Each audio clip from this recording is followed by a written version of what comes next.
Yehey! Sweldo time!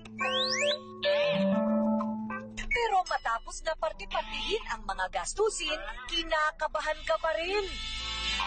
Kaya nag-iisip ka kung paano magkapera o kaya'y yumaman. Siyempre!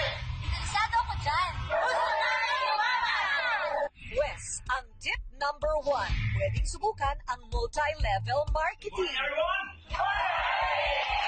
Katulad ng ginawa ni Engineer Ramon Mendoza.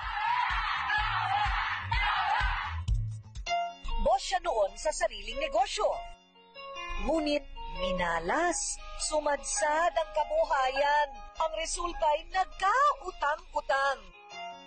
Sa dami ng stress, nagkasakit pa si Ramon. Nagka-gouty arthritis ako. Lagi akong weak immune system. Kaya bagsak na bagsak. Nangako ko sa sarili ko na gagawa ko ng paraan na maiahon ko sila. Hanggang sa nakakita siya ng negosyong hindi kailangan ng malaking puhunan.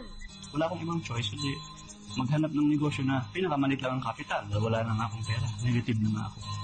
So kailangan subukan ko ang sarili ko sa network marketing.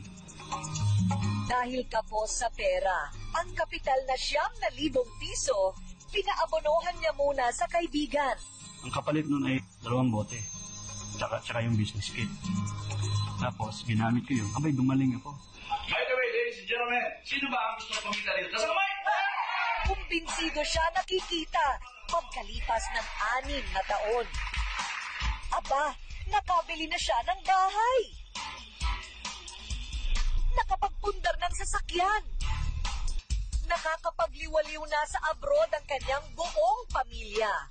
May payo rin ang ekspertong entrepreneur na si Carl Balita tungkol sa gustong mag-join sa network marketing.